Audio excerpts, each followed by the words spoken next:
Bienvenidos nuevamente, estimados estudiantes, a un nuevo avance de nuestra materia Derecho Civil 2, Derechos Reales. Y en esta oportunidad, previamente a revisar los ejes temáticos últimos de esta materia, vamos a hablar un poco de la actividad programada para esta semana. En ese sentido, una anterior o las anteriores unidades avanzadas trataban de el régimen de la copropiedad horizontal. También habíamos visto la copropiedad y la medianería, por lo que la actividad va a estar concentrada en que ustedes realicen un reglamento de administración de copropiedad horizontal. Este reglamento debe contener, al menos mínimamente, aspectos relacionados a la administración del régimen de copropiedad horizontal del edificio o en todo caso una urbanización, aspectos relacionados al ámbito económico, así como también de la organización del régimen de copropiedad horizontal. En ese sentido, la actividad programada para ustedes es la número 6 y la consigna establece que al menos mínimamente ustedes tienen que realizar su reglamento en 3 hojas, mínimamente 20 artículos. Bien, entonces en ese sentido vamos a establecer esta actividad como la actividad número 6 para que ustedes tengan que realizarla en el plazo correspondiente. Ahora bien, hablaremos del derecho de superficie. Lo que respecta al derecho a construir y de superficie que vamos a ver a continuación, es importante partir de la siguiente interrogante. ¿Cuál es, por ejemplo, la extensión de un propietario, de un dueño en una propiedad territorial? Es decir, si bien una persona tiene el derecho propietario sobre una superficie de terreno que se encuentra delimitada en cuanto a su tamaño, sin embargo, también es preciso determinar hasta dónde se extiende esta superficie, tanto hacia arriba como hacia abajo. En consecuencia, se puede afirmar que la extensión del dueño en su propiedad territorial va a comprender 3 elementos: suelo, subsuelo y sobresuelo. Y así también lo estipula nuestro artículo 111 del Código Civil en relación a lo que se establece según suelo, subsuelo y sobresuelo. Pero vamos a ver qué significa cada concepto, tanto como suelo, sobresuelo y subsuelo. Y partimos de que suelo es la superficie del planeta, el territorio de una nación, provincia o municipio, el piso de una vivienda, la misma tierra que está sembrada. Y eso es el suelo, ¿no? La superficie fija, la tierra que está en el suelo. Entonces, a eso nos estamos refiriendo acerca del suelo. El artículo 111 habla también del subsuelo y sobresuelo. Entonces, cuando estamos hablando de un derecho de propiedad, por supuesto, nos estamos refiriendo también al suelo, subsuelo y sobresuelo. Bien, excluyendo, por supuesto, a las sustancias minerales, hidrocarburos y objetos arqueológicos que se encuentren en esos espacios porque forman parte del Estado plurinacional boliviano. Ahora bien, subsuelo. El subsuelo es pues la parte profunda del terreno a la cual no llegan los aprovechamientos superficiales de los predios y en donde las leyes consideran estatuido el dominio público, facultando a las autoridades de gobierno para otorgar concesiones mineras. Y generalmente el subsuelo es la parte que está por debajo de la superficie del suelo, donde generalmente se han construido sótanos, bodegas, refugios y garajes. Eso es el subsuelo. Ahora bien, cuando hablamos al sobresuelo, cuando hablamos del sobresuelo, nos estamos refiriendo pues al espacio aéreo que le da al propietario del suelo esa propiedad en altura o por encima del suelo. A ver, vamos a utilizar un ejemplo. Nosotros podemos tener una propiedad en un espacio determinado, 100 metros cuadrados. Nosotros podemos utilizar el suelo, podemos construir un, un garaje subterráneo y realizamos una construcción de un piso, dos pisos, y si nosotros queremos, por supuesto, construir tal vez un edificio, por supuesto es bienvenido, porque el derecho de propiedad abarca tanto como el suelo, el subsuelo y el sobresuelo, el espacio aéreo. Entonces nosotros podemos realizar edificios con más altura, de 5 pisos, de 5 a 10 pisos, de 10 a 15 pisos, de 15 a 20 pisos, de 20 hasta 30 pisos, entendiéndose que por supuesto hay un límite establecido según lo comprendido en nuestro gobierno municipal para la altura, ¿no? Entonces, eh, a eso nos referimos cuando hablamos del sobresuelo.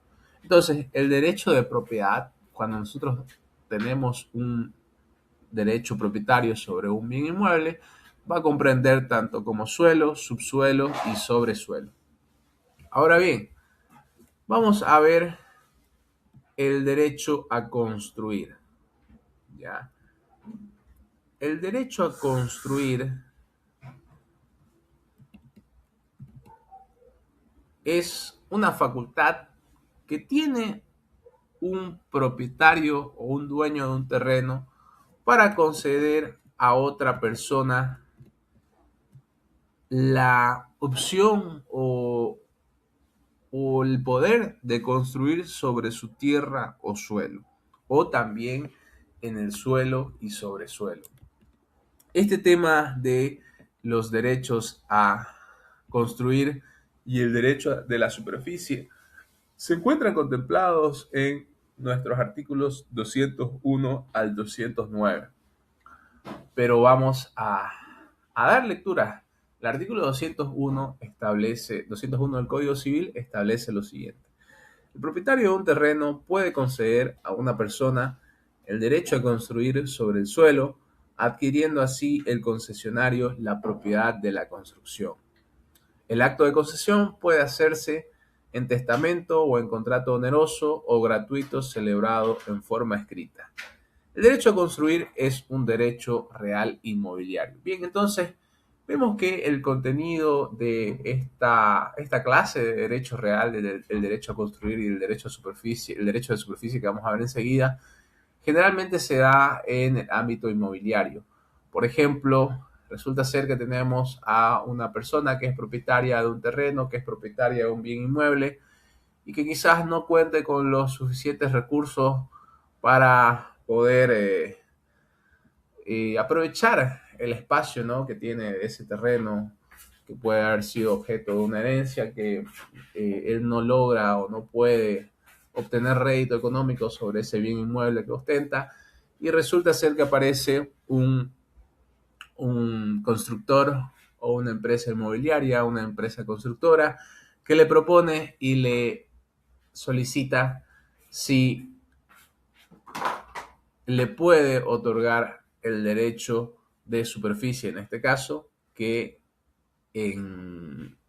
bajo la perspectiva, por supuesto, de este segundo de esta persona, de esta segunda persona que sería la constructora, para que pueda construir sobre ese bien inmueble.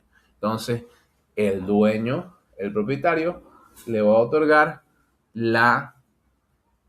lo que sería el derecho a construir. ¿Ya? ¿Y quiénes van a ser, pues, quiénes van a ser quién va a ser en realidad, pues, el que se beneficie de esta oportunidad, de esta situación? Pues precisamente el concesionario, porque él va a poder construir un edificio, va a construir algún tipo de construcción que pueda generarle un rédito. Generalmente, eh, cuando se da este tipo de situaciones en, en aspectos inmobiliarios, ¿no? Por ejemplo, tal y cual como mencionaba, resulta ser que hay un propietario que no tiene el suficiente capital y aparece una empresa inmobiliaria, una empresa constructora y le propone esa situación de que se le pueda otorgar el derecho a construir y esa persona se va a favorecer pues de el derecho, se va a favorecer de la construcción que realice. Siempre este tipo de contrato se realiza por escrito y debe inscribirse en derechos reales. ¿Ya? Pero vamos a ver, por ejemplo, que cuál es el objeto en realidad de esta situación, que el concesionario se va a beneficiar pues de poder usar, gozar la construcción e inclusive poder beneficiarse de los frutos que vaya a originarse de esta construcción, ¿ya? Salvo que en el contrato establecido hayan pactado alguna otra forma de retribución para ambas partes. Pero generalmente se beneficia de mejor manera pues el concesionario, aunque cuando se da este tipo de contrato siempre hay pues una suma que se da al inicio para el propietario de este terreno. Entonces el derecho a construir es una facultad, una posibilidad que tiene un propietario de un terreno a ceder ese derecho de construir a otra persona, a un concesionario, a través de un contrato escrito, que puede haber un intercambio económico, que así como también puede ser gratuito y debe inscribirse en derechos reales. Bajo esa premisa, el derecho de superficie no es otra cosa pues que eh, el efecto se da por efecto del derecho de construir, ¿ya? Es ese propietario o es que el concesionario pueda tener esa facultad de poder construir edificios, poder construir eh, cualquier tipo de construcción, pero que por supuesto el terreno le pertenece a esa otra persona. El artículo 203 del Código Civil dice que el derecho de propiedad del sobresuelo puede constituirse por efecto del derecho a construir, precisamente por legado o transferencia de una construcción ya hecha que constituirá una propiedad separada del suelo y sobresuelo, y por contrato accesorio y subsuelo, perdón, y por contrato accesorio al de arrendamiento de un terreno. El parágrafo 2 establece que los contratos respectivos para constituir el derecho de superficie deberán necesariamente celebrarse por escrito. Pero ¿qué pasa con la duración, con el tiempo de este derecho de superficie y derecho de construir? ¿Hay algún tiempo máximo? ¿Hay algún plazo para constituir estos derechos? Bien, el artículo 204 establece que el derecho de superficie es temporal y no puede durar más de 30 años. Eh, Cuando el derecho a superficie es accesorio a un contrato de arrendamiento de un terreno, solo dura por el plazo de dicho arrendamiento. Así como también establece que, así como también el artículo 202 establece que existe un plazo para construir, siendo el mismo de 5 años desde la fecha en que se aperturó, por ejemplo, la sucesión mortis causa o la fecha en la que se realizó el contrato que estableció los derechos de superficie y derecho de construir.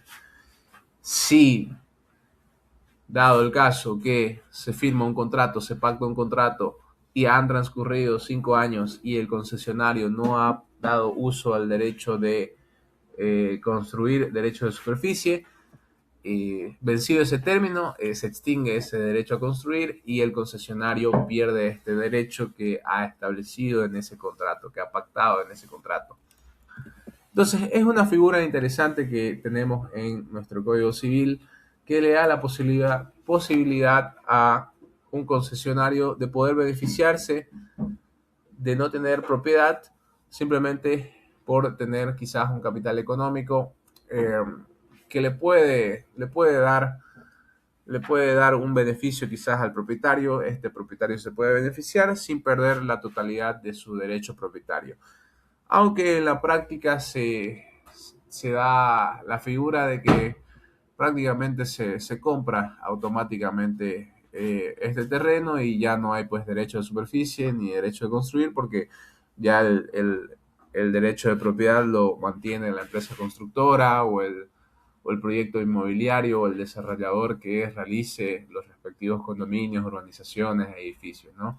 Entonces, esta es una posibilidad que contempla nuestra normativa civil para aquellas personas que, por ejemplo, no tengan capital suficiente de inversión, pero que tienen un terreno, así como también concesionarias que no tengan terreno, pero que sí tengan capital de inversión, ¿no? Entonces es una modalidad, es una forma, es un derecho real que contempla nuestra normativa civil y tal cual como estamos revisando. Ahora bien, hablaremos del último eje temático de nuestras unidades de esta materia de Derecho Civil 2, Derechos Reales. Vamos a hablar acerca de los derechos reales sobre cosa ajena.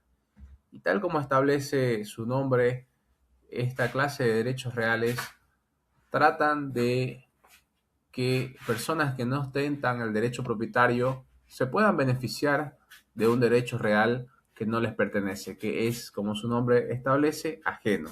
¿Ya? Y tenemos dos principales derechos reales sobre cosa ajena: la servidumbre y la figura del usufructo. En primer lugar, vamos a explicar qué es el usufructo antes de hablar de la servidumbre, porque es necesario entender eh, primeramente el concepto de el usufructo antes de pasar a la servidumbre. Bien, el usufructo es reconocido tal y cual como hemos visto un derecho real sobre cosa ajena, ya que se trata de aquellas, son facultades que ejercitan personas que no son propietarias, pero que se hallan debidamente autorizadas sobre poder utilizar esos bienes que no son titulares de ese derecho. ¿Ya? Por ejemplo, el derecho romano, la palabra, esta es una figura que viene del derecho romano. eh, la palabra usufructo proviene del latín usus y fructus, que significa uso de los frutos. Vamos a ver por qué. La facultad de utilizar, gozar y disfrutar de una cosa ajena, salvando a su sustancia. Bien, bueno, aquí tenemos el usufructo, es el derecho de usar de la cosa de otro y percibir los frutos sin alterar la sustancia. Pero, ¿qué dice nuestra normativa civil en relación al usufructo? Nosotros vamos a encontrar en relación al usufructo a partir del artículo 216 de nuestro Código Civil. Por ejemplo, el artículo 216 establece: el usufructo se constituye por un acto de mera voluntad. Puede adquirirse por usucapión en las condiciones determinadas para la propiedad, cuando, por ejemplo, no exista el usufructo, por ejemplo, puede dar pie a que una persona pueda beneficiarse de la figura de usucapión, siempre y cuando hayan transcurrido el plazo que establece la normativa, según los artículos 134 para la usucapión quinquenal y 138 para la usucapión decenal. Eh, bien, entonces es un acto de mera voluntad, en el sentido de que necesariamente tiene que establecerse por un contrato, ¿no? Y ese contrato, por supuesto, tiene que ser registrado, tiene que ser inscrito en el registro de derechos reales. Ahora, en cuanto al tiempo, el artículo 217 del Código Civil establece que el usufructo es siempre temporal y no puede durar más que la vida del usufructuario, es decir, que eh, no debe, si el usufructuario resulta ser que fallece, pues ya se extingue la figura del usufructo. Sin embargo, el usufructo constituido en favor de una persona colectiva, por ejemplo, no puede durar más de 30 años. Ya cuando estamos hablando de una persona jurídica, el usufructo no debe sobrepasar los 30 años. Porque si bien es cierto, las personas colectivas, las personas jurídicas sí se pueden extinguir, generalmente eso no ocurre, ¿no? Las empresas tienen, pueden durar años, pueden durar bastante tiempo, entonces ahí pues se complica la figura del usufructo, ¿no? Que se puede ampliar por bastante tiempo. Mientras que en las personas naturales el usufructo es temporal en el sentido de que no puede durar más que la vida del usufructuario. Sin embargo, se pueden establecer plazos en el acuerdo, en el contrato que se haya convenido el usufructo. Y el artículo 218 habla de que el usufructo puede ser establecido sobre toda clase de bienes muebles o inmuebles, que en realidad en la práctica se da bastante de que el usufructo se da en los bienes inmuebles. Entonces, es una figura en que existen dos personas particulares. Forman parte de un usufructo dos individuos. En primer lugar tenemos al nudo propietario, que es el propietario o dueño de la cosa, el dueño de la propiedad inmueble, o que también puede ser un bien mueble, pero vamos a hacer de cuenta que en el ejemplo estamos hablando de un bien inmueble. Entonces el nudo propietario es el dueño o propietario del terreno que decide dar en usufructo a tal persona para que esta persona pueda beneficiarse de los derechos de disfrute de la cosa.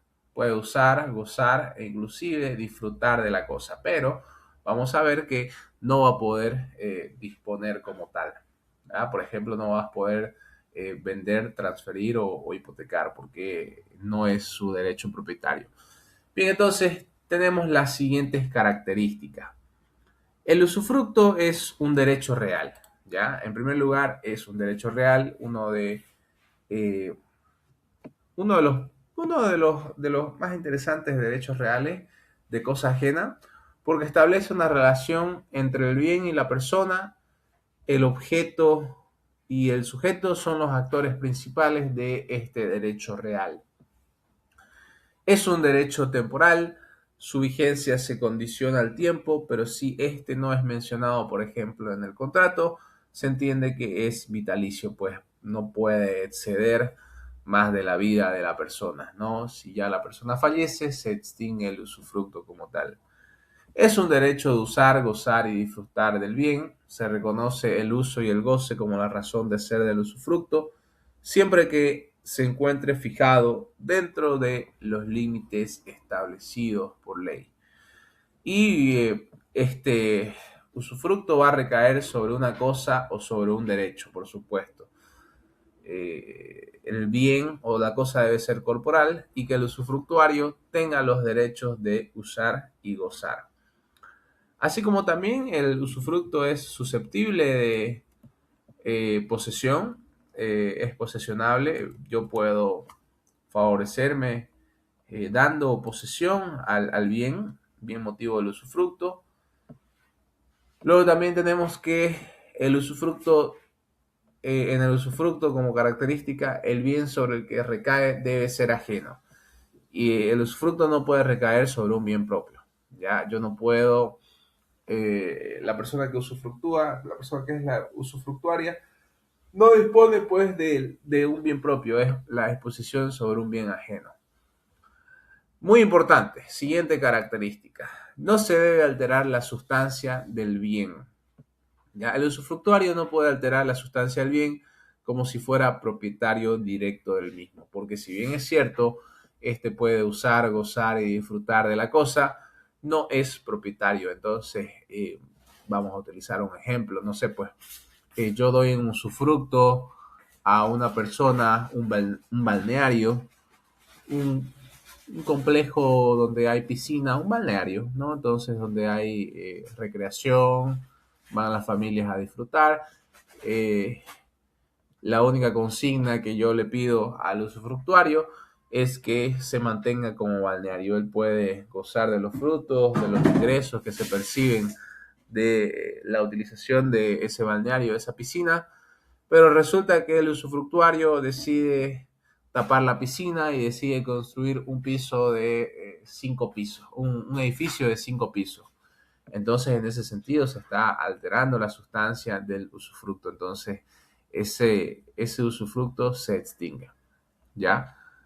El usufructo también es divisible, puede constituirse a favor de varias personas de manera simultánea, ¿ya? Así como también puede haber varios usufructuarios, así como también puede haber varios nudos propietarios en realidad, ¿ya?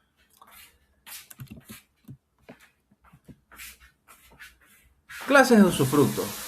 Las clases de usufructo que tenemos son las siguientes. Hay usufructos convencionales que se establecen en acuerdos, en contratos. Hay usufructos testamentarios, según que se establece un testamento. Hay usufructos legales, perfectos e imperfectos. Ahora vamos a hablar de los derechos y obligaciones que tienen cada parte del usufructo, así como nudo propietario o como usufructuario. Bien, los derechos que tiene el nudo propietario. El nudo propietario, como propietario de la cosa, tiene los siguientes derechos. Este puede seguir ejerciendo sus derechos de propietario, puede enajenar la cosa, puede donarla, puede grabarla con hipoteca, puede conservarla, puede reconstruirla e inclusive puede constituir servidumbre, ¿ya? Eh, no es un impedimento que el propietario no pueda realizar los derechos de disposición que tenga sobre su propiedad, ¿ya? Y mientras que, por ejemplo, los derechos del usufructuario son los siguientes. Este usufructuario puede disfrutar de esos bienes ajenos. El usufructuario percibe los frutos naturales, industriales o civiles del, de la cosa que se de objeto del usufructo, disfrutar de lo que por accesión reciba de la cosa usufructuada, hacer en los bienes usufructuados las mejoras útiles o de recreo que tengan por conveniente. Y en esta parte es importante diferenciar, ¿no? Porque puede suceder que deban realizarse mejoras para el mantenimiento de la cosa, para el mantenimiento del bien inmueble. Entonces, esto no va a significar una alteración de la sustancia, por supuesto, si es una mejora que puede servir para que la cosa se mantenga cuidada, no hay problema, ¿no? Ahora, otra cosa distinta es que se altere la sustancia, ¿ya? Compensar los desperfectos de los bienes con las mejoras hechas en ellos. La forma o sustancia de lo usufructuado no puede alterarse por el nudo propietario, aunque puede enajenar su título. Hipotecar el derecho de usufructo, pero con sujeción a su contenido y duración, hacer las reparaciones indispensables para la sustancia cuando el nudo propietario se niega a satisfacer el importe de las reparaciones necesarias y realizadas por el usufructuario. Este también puede retener la cosa usufructuada hasta reintegrarse con el pago de las mejoras y que el propietario no perjudique el derecho del usufructuario a efectuar obras, mejoras o nuevas plantaciones, ¿ya? Entonces tenemos que sí tiene estos derechos el usufructuario, pero así como también existen derechos, también tienen obligaciones. El nudo propietario tiene como obligación entregar al usufructuario la cosa grabada con el usufructo, mantener la forma y la sustancia del bien motivo del usufructo. Esto tampoco puede alterar la sustancia que tiene la cosa, no levantar nuevas construcciones, no destruir la cosa, garantizar al usufructuario el goce pacífico de su derecho, ¿ya? Así como también las obligaciones del usufructuario son inventariar todo lo que recibió en usufructo, cuidar los bienes a su cargo como un buen padre de familia, otorgar fianza para el cumplimiento de sus obligaciones legales cuando corresponda, hacer las reparaciones ordinarias de la cosa, pagar las cargas anuales de los frutos, avisar al nuevo propietario de las reparaciones de la cosa cuando existan algún tipo de reparación, mejoras que se realizan en la cosa, y entregar la cosa al propietario cuando termine el usufructo. Pero esto no lo digo yo, en realidad se encuentra establecido en nuestros artículos 221, 222, 223 y siguientes del Código Civil. Por ejemplo, cuando hablamos de las obligaciones, se encuentra también establecida en el artículo 233 y siguientes. Entonces, el usufructo es una figura interesante, pues le da la facultad al usufructuario de poder beneficiarse de una cosa que no le pertenece, que es una cosa ajena en realidad. Bien. Constitución del usufructo. Según el artículo 216, es un acto de voluntad, es una expresión de la voluntad, una manifestación de la voluntad. ¿Y cómo puede darse? Pues a través de un contrato, puede darse a través de un testamento. Y bueno, también el artículo 216 establece que, que luego de que se inicia un usufructo también se puede dar la figura del usucapión, ¿no? Siempre y cuando se cumplan los requisitos. Artículo 217, duración. Vemos que el usufructo tiene pues una duración temporal, no puede durar más que la vida del usufructuario, y el usufructo constituido en personas colectivas no puede durar más de 30 años. Pero vamos a ver que el artículo 244 establece la figura de la extinción del usufructo. ¿Ya? El artículo 244, vamos a dar lectura, extinción y modificación del usufructo. El artículo 244, extinción. El usufructo se puede extinguir, inciso 1, por el cumplimiento de los términos máximos que prevé el artículo 217 o de otro menor establecido por el título constitutivo del usufructo, que este es el contrato, el acuerdo o el testamento. Es decir, si se cumple el plazo, pues ya se extingue el usufructo. Por prescripción resultante del no uso del derecho durante 5 años, si yo no le doy el uso respectivo a la cosa, si no gozo, no disfruto de ella, durante 5 años prescribe mi derecho a usufructo. Por consolidación en la persona del usufructuario, resulta ser que yo me beneficio de que del usufructo, yo me puedo beneficiar del usufructo y más tarde quizás iniciar un proceso de usucapión. Entonces se consolida el derecho propietario en el usufructuario. Entonces, por consolidación en la persona del usufructuario, por renuncia al usufructuario, resulta ser que el usufructuario puede renunciar también al usufructo y esta renuncia debe ser expresa, ¿no? Y generalmente se realiza en un contrato en acuerdo, ¿no? Contrato escrito, contrato por escrito.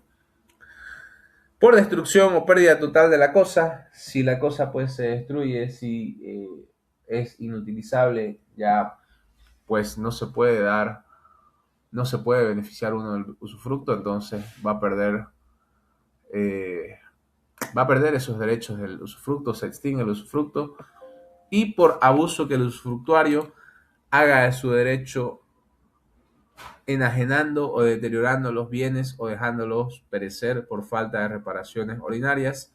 En este caso, el juez de la causa civil puede declarar la extinción del usufructo.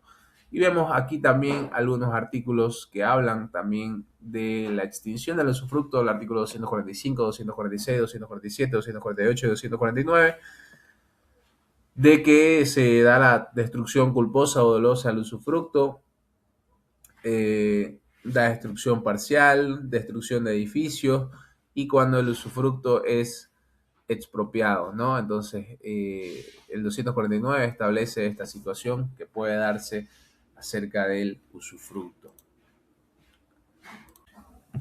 Bien, ahora, entendiéndose quizás un poco ya mejor acerca del usufructo, que es el derecho real sobre cosa ajena por excelencia, es la principal muestra de un derecho real sobre cosa ajena, tenemos también la figura de la servidumbre, que también es un derecho real sobre cosa ajena y es una figura similar al usufructo. Sin embargo, la diferencia principal con el usufructo es que la servidumbre eh, es perpetua, ¿ya?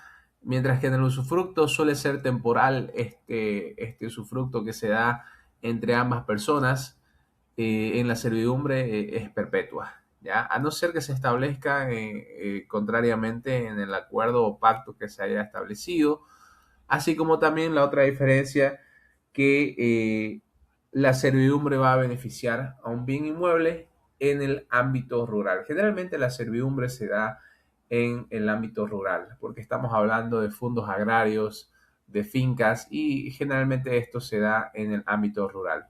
Entonces, la servidumbre, como establece Manuel Osorio, es un derecho en predio ajeno que limita al dominio en este y que está constituido a favor de las necesidades de otra finca perteneciente a distinto propietario. Entonces, en este caso, la que se va a beneficiar, pues, es el predio, el predio o la finca.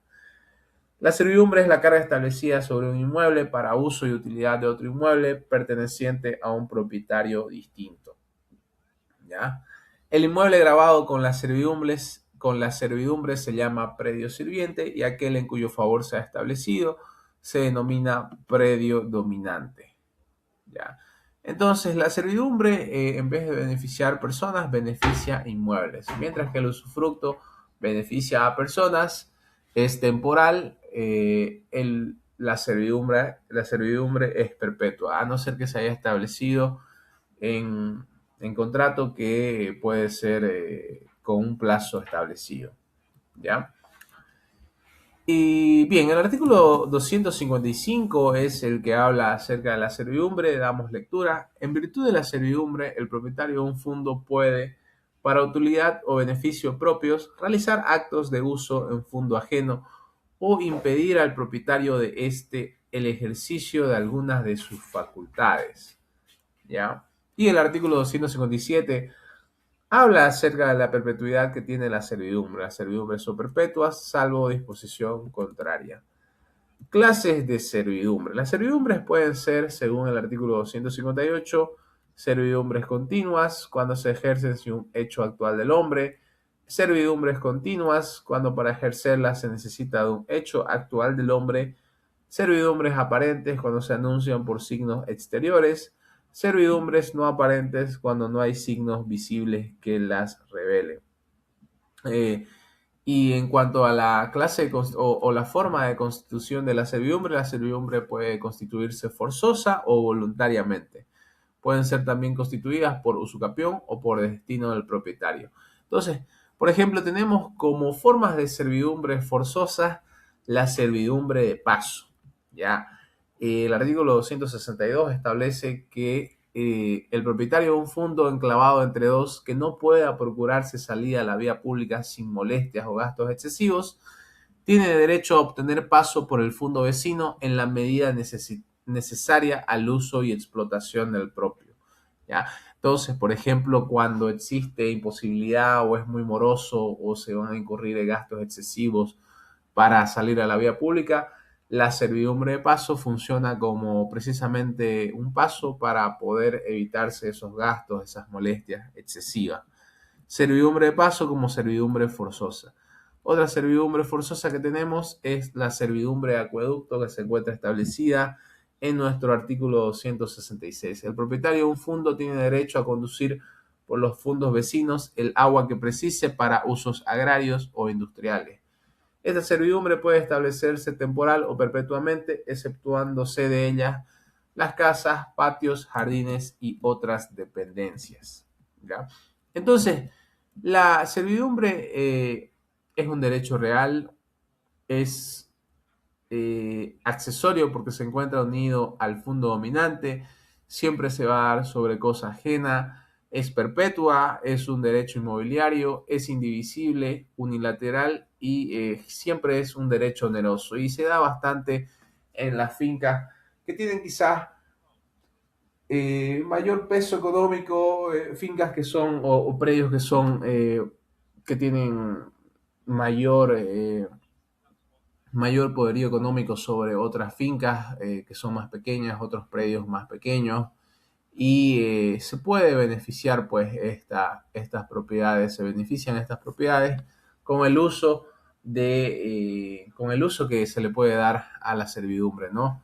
Porque al igual que el usufructo se puede usar, gozar y disfrutar de los frutos que vaya a dar esa finca o ese predio.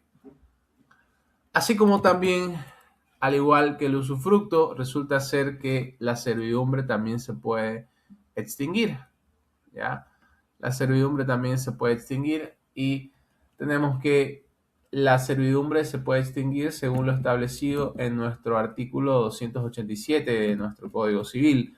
El artículo 287 establece que la servidumbre se puede extinguir, inciso 1, por reunirse en una sola persona las calidades de propietario del fondo sirviente y del fondo dominante. Esto se da por confusión. Luego también tenemos que se puede extinguir la servidumbre por renuncia del titular del predio o fondo dominante a favor del propietario del fondo sirviente, por la prescripción, cuando la servidumbre no se ejerce durante 5 años, término que corre desde el día en que se interrumpe cuando es discontinua o desde el día en que se ejecuta un acto contrario cuando es continua. Los actos que suspenden o interrumpen la prescripción en beneficio de un copropietario favorecen a los otros. Entonces, la figura de la servidumbre es una figura similar al usufructo. Sin embargo, la diferencia radica en que la servidumbre puede ser perpetua, mientras que el usufructo es temporal, ¿no? Y generalmente no transcurre más de la vida del usufructuario. Mientras que en el usufructo se benefician personas del uso de la cosa. En este caso particular, la servidumbre son los predios, son los bienes que se benefician en este caso, ¿no? Del fruto, del uso, del goce. Entonces, por ejemplo, también, en realidad las servidumbres se pueden dar, y habíamos revisado que pueden darse de forma forzosa y de forma voluntaria, y cuando hablamos de que pueden ser voluntarias, estas se constituyen pues por contrato o por testamento, ¿ya? Entonces la servidumbre es otra manera, otra forma en la que se puede beneficiar con el uso, el goce y el disfrute de un bien inmueble en este caso en particular. Luego también tenemos otro derecho real sobre cosa ajena que no se encuentra contemplado en esta diapositiva, pero vamos a hablar brevemente el derecho real que se denomina derecho del uso y la habitación. Este es un derecho real sobre cosa ajena similar también al usufructo, aunque es un poco más restringido en el ejercicio de que, por ejemplo, eh, resulta ser que hay una persona con familia y hay un propietario y este le cede el espacio, le cede el uso de esa propiedad para que esta persona pueda habitar, pueda usar, gozar esta propiedad que tiene, ¿ya? Generalmente o en realidad el uso de la habitación es gratuito, ¿ya? Al igual que el usufructo puede ser tanto como gratuito y como puede ser oneroso. Sin embargo, el uso de la habitación comprende el ejercicio de las facultades de usar de la cosa ajena, permitiendo a este usuario servirse y satisfacer sus necesidades. Entonces, yo puedo satisfacer mis necesidades y las necesidades de mi familia. Y al segundo, otorga al titular de ese derecho la propiedad de usar de una vivienda conjuntamente su entorno familiar. Prácticamente es darle un espacio, un inmueble construido con este fin en específico para que esa persona pueda usar de ese inmueble. ¿Ya? Entonces tenemos que el uso de la habitación se encuentra establecido en nuestra legislación en los artículos 250 y 251. 250, 251, 252, 253 y 254. Por ejemplo, del uso. El usuario puede servirse de la cosa y percibir sus frutos en la medida necesaria para satisfacer sus necesidades y las de su familia. Se tendrá en cuenta la condición de usuario. El habitador tiene derecho a ocupar una casa limitadamente a sus necesidades y a la de su familia. Prohibición. Los derechos de uso de habitación no pueden cederse ni arrendarse.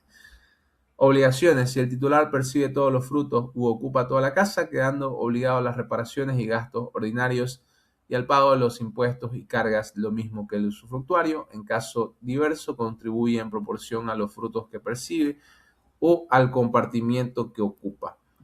Entonces, esta es una figura, es un derecho real sobre cosa ajena particular porque es prácticamente una tolerancia que se le da al usuario porque es gratuita, no hay intercambio económico. eh, el único requisito pues que debe cumplir en realidad o la única prohibición que debe cumplir este usuario es que no puede ceder este derecho, no puede arrendar este uso y esta habitación a una tercera, cuarta persona que pueda beneficiarse también. Es una figura similar al alquiler, sin embargo, en el alquiler hay un pago, hay una contraprestación económica mensual que se realiza, ya sea mensual, ya sea diaria, ya sea semanal. En el uso de la habitación no hay esa contraprestación, no hay un intercambio. Entonces, estos tres derechos reales sobre cosa ajena son los principales, bueno, en realidad son estos tres derechos reales sobre cosa ajena que existen. Eh, la figura que más se da es el usufructo y se da bastante dentro de la familia, pues porque es un poco improbable, un poco difícil que un propietario de un terreno ceda o den usufructo a una tercera persona que no es parte de su familia, que es un desconocido, porque este usufructuario se va a ver beneficiado de usar, gozar y disponer la cosa como él vea conveniente, ¿no? Siempre y cuando respetando la sustancia de la cosa, del usufructo. Entonces, generalmente se da en el ámbito familiar. Es muy poco visto que se vea en otro tipo de ámbito que no sea el familiar. Y siempre el usufructo se registra en derechos reales, así como también la servidumbre. Del uso de la habitación, nuestro código no establece un registro, pero generalmente lo ideal es siempre que se establezca por escrito y registrarlo en derechos reales a efectos de que se pueda proteger el derecho propietario del propietario como tal. Bien, entonces con esto vamos a culminar este avance de esta semana virtual. Que tengan ustedes un buen descanso.